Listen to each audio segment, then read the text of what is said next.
Well, it doesn't get much more Dutch than this. We're here in Lochem, 130 kilometres away from Amsterdam in the east of the Netherlands. And over there in Germany, 400 kilometres away, it's one of my all-time favourite automotive playgrounds. And it's not the Nürburgring. Now, I've got the car, the snacks, all I need is a good co-pilot. And fortunately, I know just the guy.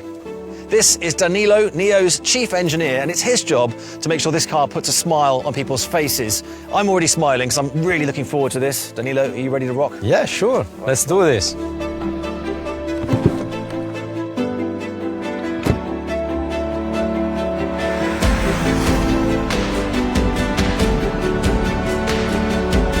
Can you tell me a bit more about this car, though? All Nio vehicles come with all-wheel drive, that's standard. It's got 2 electric motors, but what's the power split front to rear? So yeah, any Nio car has a dual motor layout. In this car we have 210 kilowatt in the rear and 150 kilowatt in the front. And the overall torque, which is the most fun part, is 7,000 Newton meter at the wheels. So all that tech is fantastic, but there's one thing I'm really excited about with this car, because the way it charges is unlike any other electric car in the world, isn't it? Yeah, we have something very special there and you're gonna like it. Okay, looking forward to it.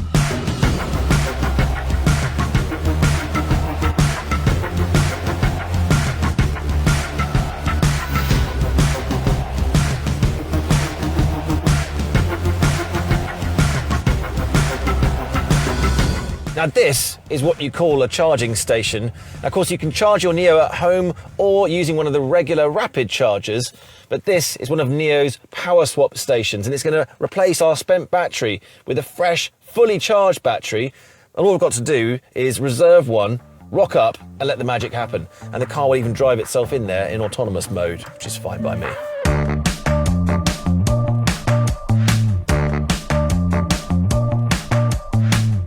So we're being aligned, and then the machinery inspects the floor, checks the battery as well, the one that's coming off, before it goes underneath. Oh, and we're off. The robots are removing our battery and replacing it with a new one using laser-guided bolts. It's like something from a Transformers movie. Yeah, indeed. It's really cool. How long is this going to take? Well, the whole process will take 5 minutes, which obviously is way faster than plugging and charging. And yeah, it's time for a coffee, no? Barely time for a coffee. And the great thing is you don't have to get out of the car, haven't got to get your hands dirty at a fuel pump, so it's pretty clean and easy. Down we go. Now we have the new battery in the system, we need to reboot. Yep. And as soon as ready, we will have the green light, and off we go. So, Danilo, how many of these swap stations are there?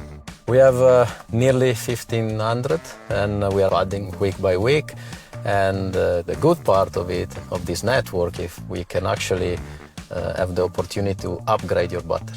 Okay, so you could come in here and drive out with a bigger capacity battery than what you came in with. Exactly, is what happened now. Basically, we came in with the 75 kilowatt hour. We will go out with the 100 kilowatt hour. Soon we will release the 150 kilowatt hour in China and later on in Europe for a very long range. So if you translate that into combustion terms, we're basically driving out of here with a bigger capacity fuel tank. With the EV, the more energy your battery can hold, the longer your range. So what range have we got now? So with 100 kilowatt hour battery, we can go up to 560 kilometer in WLTP. Yeah, green light, awesome. Oh yeah? So we're off. So 560, that's enough to go from London to Paris and do a few laps of Paris. Well, it depends how you drive. What do you mean? Yeah.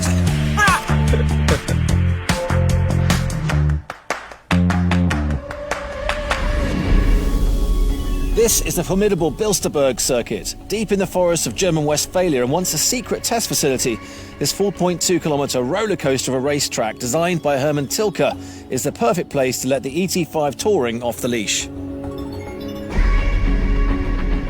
All right, cool. So I'm going to put it into Sport Plus mode. Yep. And so with the 2 electric motors, we've got the equivalent of 480 brake horsepower that's going to send us down the track to 100 kilometres an hour in 4 seconds. That's like supercar speeds. I really guess you can beat that time. You think? You better hang on then. All right, here we go. 3, 2, 1. Wow! It's like spaceship acceleration. The first thing I noticed at the first corner was the really good rotation. I'm guessing that that's partly coming because you've got 50-50 weight distribution, so you equal amount of weight on the front axle, equal weight on the rear, and that means you can manipulate the car in with the steering. The centre of gravity is very, very low, so the battery pack's right in the floor there. You don't notice any sudden weight transfers, it's all very predictable, and the car feels planted. You can anticipate what's happening.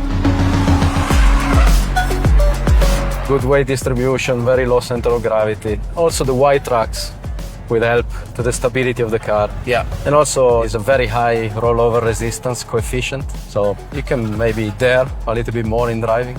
Oh, can I? I mean, That sounds like a challenge if ever I heard one. This corner's something else. I love that instant hit you get. The torque just goes straight through the motors into the back wheels. You can feel it squat with the front also pulling us through the corner.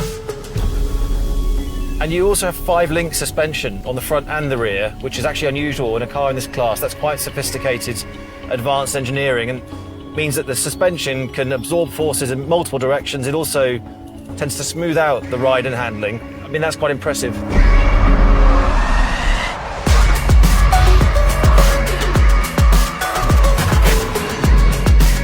you need to have a lot of rigidity as well from the body in white.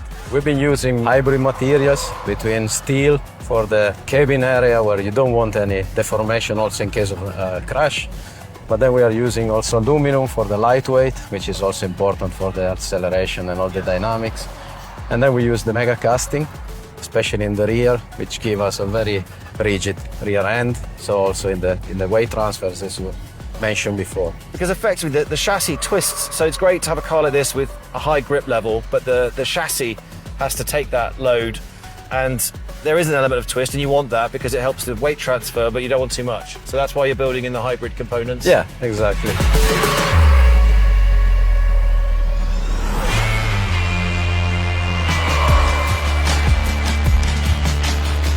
So we're getting a lot of tyres. We're really working these tyres and these compressions, but the suspension's really taking it well.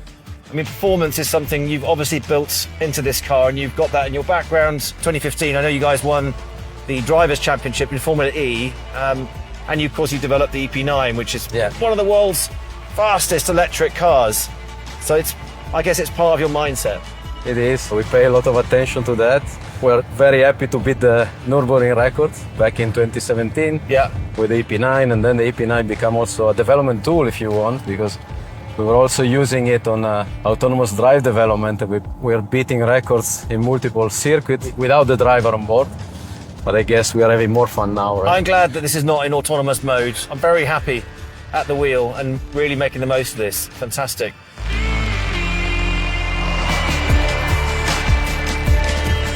I mean, we're in Sport Plus, which is the most, if you like, aggressive performance mode. But there's 9 modes, is that right, in total? So you can vary it. You can go from Eco Plus, which of course is useful when you are on long distance and you want to take care of your range. Yeah. All the way to Sport Plus, and in between we have modes for special events like sand, snow, mud. Yeah. And so to give as much assist, as much personalization as possible to our users. So it's versatile. Yeah, it is. It's really fun. I mean, there's a lot of energy here in the track, and I've also noticed that you can really hit the brakes, and the stopping power is really aggressive, which is great on this track because there's a lot of point to squirt. Yeah, it is. We have developed in that in-house in the front caliper, 4-piston, single cast aluminum, just to control the weight as much as we can. Total stopping distance is below 34 meters. Which is extremely short. Which is a supercar performance, I would say.